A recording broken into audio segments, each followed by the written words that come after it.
Hi hello నమస్కారం, నేను మీ Kumar గొన్న. Welcome to మైనాలజీ మీకోసం మై యూట్యూబ్ ఛానల్. ఈరోజు ఆర్థిక మోసాలు ఏ విధంగా జరుగుతున్నాయి, దానికి ఒక పరిష్కార మార్గాలు ఏంటి అనే విషయాల గురించి ఈ వీడియోలో వివరించడం జరుగుతుంది. చూసినట్లయితే lottery scams. Okay, lottery scams కూడా ఈరోజు సమాజంలో చూసినట్లయితే అలా విచలవిడిగా పెరిగిపోతున్నవి. ఇవన్నీ కూడా మనకి ఎక్కడ వస్తున్నాయంటే సోషల్ మీడియాని మనం ఎక్కువ ఉపయోగించడం వల్లనే దాన్ని ఒక అడ్వర్టైజ్మెంట్ రూపంలో రావడం, దాన్ని మనం క్లిక్ చేయడం. వాళ్ళు ఇచ్చే అడ్వర్టైజ్మెంట్ ఏ విధంగా ఉంటుందంటే అన్నం ముద్ద కలిపి నోట్లో పెడితే మనము మింగటం ఒకటి మన పని అన్న విధంగా మెసేజ్ రావడం జరుగుతుంది. ఓకే, వాటికి మనం ఆకర్షితులమై ముందుకు సాగడం జరుగుతుంది. అప్పుడే మనం మోసపోవడం జరుగుతుంది. అదేవిధంగా ఈ లాటరీ సిస్టమ్ కూడా మనకు బయలుపడడం జరుగుతుంది. ఎక్కువగా సిస్టమ్, ఈ లాటరీ సిస్టమ్ ఏ విధంగా ఉంటుందంటే మనకు అసలు సంబంధమే లేదు. ఆ కంపెనీ పేరు మనకు తెలియదు, ఆ లాటరీ ఏందో కూడా మనకు తెలియదు. అలాంటి సమయంలో మనకు జనరల్గా మనం చూస్తున్నప్పుడు ఒక మెసేజ్ వస్తుంది, ఒక 50 లక్షల రూపాయల లాటరీ మీరు పొందారు, లేదా ఒక బైక్ లాటరీలో మీకు తగిలింది, ఒక కారు మీకు లాటరీలో తగిలింది, ఒక 50 లక్షలు విలువ చేసే ఫ్లాట్ మీకు లాటరీలో తగిలింది. ఓకే, టప మీ Aadhaar card, account number, PAN card అన్ని చెప్పమని చెప్తారు. ఫోన్ చేస్తారు, ఫోన్ చేసి వివరాలు మొత్తం చెప్పమంటారు. మనం ఏం చేస్తామంటే వాళ్ళు మనల్ని అరెస్ట్ చేస్తారు. ఈ అరెస్ట్ గురించి కూడా తర్వాత చెప్తాను. అరెస్ట్ అంటే ఏ విధంగా అంటే మనం పక్క వాళ్ళతో మాట్లాడే టైం కూడా మనకి ఇవ్వరు. ఓకే, అసలు ఆలోచించుకునే సమయం కూడా మనకి ఇవ్వరు. ఆ విధంగా మాట్లాడతారు వెంటనే. ఓకే, టప మనం చెప్పేయడం జరుగుతుంది. అయిపోయిన తర్వాత ఒక 2 మినిట్స్ లేదా 5 మినిట్స్ 1 అవర్ తర్వాత నెక్స్ట్ వాళ్ళు మనకు ఫోన్ చేస్తారు. సార్ నేను పలానా మొన్న మీతో మాట్లాడాను కదా, పలానా వివరాలు చెప్పారు కదా. ఓకే సార్, మీకు లాటరీ తగిలింది, అయితే మీ 50 లక్షల లాటరీ మీకు తగిలింది, మీ 50 లక్షల రూపాయలు మీకు రావాలంటే మీరు ఏం చేయాలి? ఇప్పుడు 50,000 రూపాయలు నేను చెప్పిన అకౌంట్కి డిపాజిట్ చేయాలి కదా. ఎక్కడ కూడా జెన్యున్ అంటే భారతదేశ రాజ్యాంగం చట్టం ప్రకారము లేదా రిజర్వ్ బ్యాంక్ ఆఫ్ ఇండియా ద్వారా రిజిస్టర్ అయిన ఏ కంపెనీ కూడా ముందుగా డిపాజిట్ చేయమని అడగరు. మన సొమ్ము మనకి ఇవ్వడం కోసం ముందుగా డిపాజిట్ చేయమని ఎవరు అడగరు. అదొకటి మనం గుర్తుంచుకోవాలి. ఓకే, మళ్ళీ చెప్తున్నాను, భారతదేశ రాజ్యాంగం ప్రకారం లేదా చట్టం ప్రకారం రిజర్వ్ బ్యాంక్ ఆఫ్ ఇండియా ద్వారా రిజిస్టర్ అయిన కంపెనీలు ఎప్పటికీ కూడా మన సొమ్ము మనకి ఇవ్వడం కోసం ముందుగా డిపాజిట్ చేయమని అడగరు. అడిగారంటే వాళ్ళు తప్పకుండా మోసగాలని మనం గుర్తుంచుకోవాలి. ఆ మోసం నుంచి మనం ఏ విధంగా బయటపడాలంటే ఈ గుర్తింపు మనకున్న, ఈ అవగాహన మనకు ఉందంటే చాలు. ఎవరో మనకు తెలియదండి. మన ఊళ్ళో మనం చిట్టి చేస్తాము. ఓకే, మన ఊళ్ళో మనం చిట్టి చేస్తాం. ఎగ్జాంపుల్ చిట్టి ఊరు లాటరీ లాంటిది. ప్రతి నెల వాళ్ళు చిట్టి పెడతారు. ఓకే, ఆ చిట్టి మనకు రావాలంటే మనం ఏం చేయాలి? చిట్టిలోకి వెళ్ళి పాట పడాలి, లేదా డ్రిప్ సిస్టంలో చిట్టి తీస్తే మనకు వస్తుంది. అప్పుడు మన డబ్బులు మనకి ఇవ్వడం జరుగుతుంది. ప్రతి నెల తిరిగి వాళ్ళకి మనము కట్టడం జరుగుతుంది.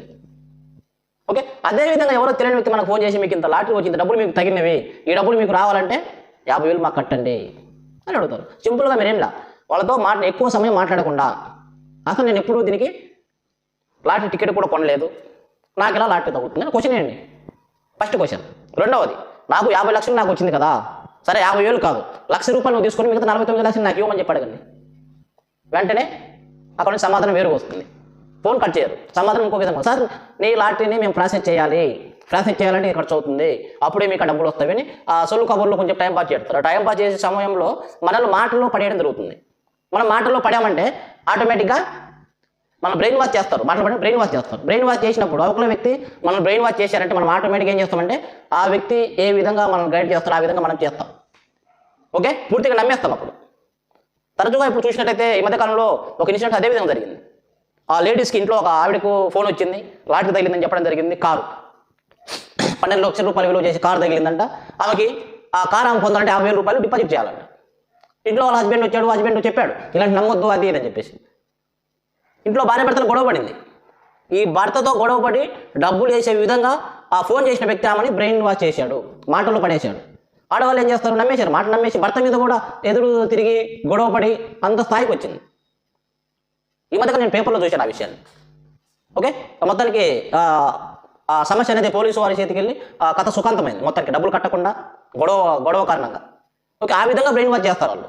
వాళ్ళతో మనం ఎక్కువ సమయం ఎప్పుడైతే మాట్లాడుతున్నామో, లాటరీ సిస్టమే కాదు, ఎవరైనా సైబర్ నేరగాలతోని మనకు సంబంధం లేని వ్యక్తులు మనకు ఫోన్ చేసి సంబంధం లేని విషయాల గురించి మనతో డిస్కషన్ చేస్తున్నారంటే, మనకు తెలియని కంపెనీల గురించో, మనకు తెలియని ఏదో ఒక పెట్టుబడికి సంబంధించిన మార్కెటింగ్ గురించో మనతో డిస్కషన్ చేస్తున్నారంటే 1, 2, 3 సార్లు మనకు ఫోన్ చేస్తారు.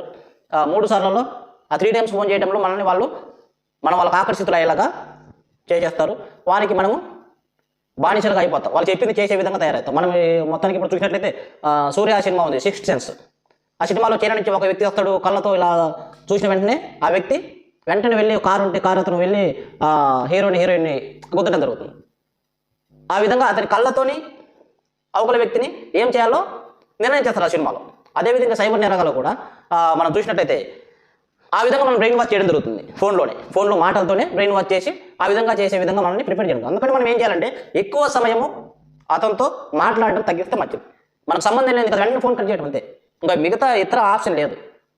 ఓకే, మనం ఫోన్ వెంటనే కట్ చేసామంటే తప్పకుండా ఆ సైబర్ నేరగాళ్ళు మనల్ని బ్రెయిన్ వాష్ చేయలేరు, మనల్ని మోసం చేయలేరు. ఆ విషయాన్ని గుర్తుంచుకోండి. ఈ సిస్టమ్ నుంచి, ఈ లాటరీ సిస్టమ్ నుంచి మన డబ్బును మనం ఏ విధంగా కాపాడుకోవాలనేది అది సింపుల్ కొటేషన్. ఇది ఫోన్ చేసే వ్యక్తి లేదా మెసేజ్ చేసిన వ్యక్తితో ఎక్కువ సమయం మనం మాట్లాడుకుంటాం చాలా ఉత్తమం. అప్పుడే మన డబ్బును మనం కాపాడుకోగలం. ఇప్పటివరకు సైబర్ నేరాలు ఏ విధంగా జరుగుతాయి, వాటి నుంచి మనం ఏ విధంగా మన డబ్బును మనం కాపాడుకోవాలి అనే విషయాలు తెలియపరిచాను. చాలా మందికి అర్థమైంది అనుకుంటున్నాను. ఓకే, ఈ వీడియో కూడా ఉపయోగకరమైంది అయితే తప్పకుండా ఇతరులకు వీడియోని షేర్ చేసి నా యొక్క ఛానల్ సబ్స్క్రైబ్ చేసి ఇలాంటి వీడియోలు ముందు ఇంకా చాలా చేసే అవకాశం నాకు కల్పిస్తారని తెలియజేస్తున్నాను. ఓకే, తప్పకుండా వీడియో చూసిన ప్రతి ఒక్కరు నా యొక్క ఛానల్ సబ్స్క్రైబ్ చేసుకొని వీడియో లైక్ చేయండి. ఇతరులకు షేర్ చేసినట్టయితే నాకు కొంచెం బూస్టింగ్గా ఉంటుంది. భవిష్యత్తులో మంచి వీడియోలు, అందరికీ అవసరమైన వీడియోలు నేను చేస్తానని తెలియజేస్తున్నాను. ప్రతి ఒక్కరు సబ్స్క్రైబ్ చేసుకోవాలని తెలియజేస్తున్నాను. Okay, thank you.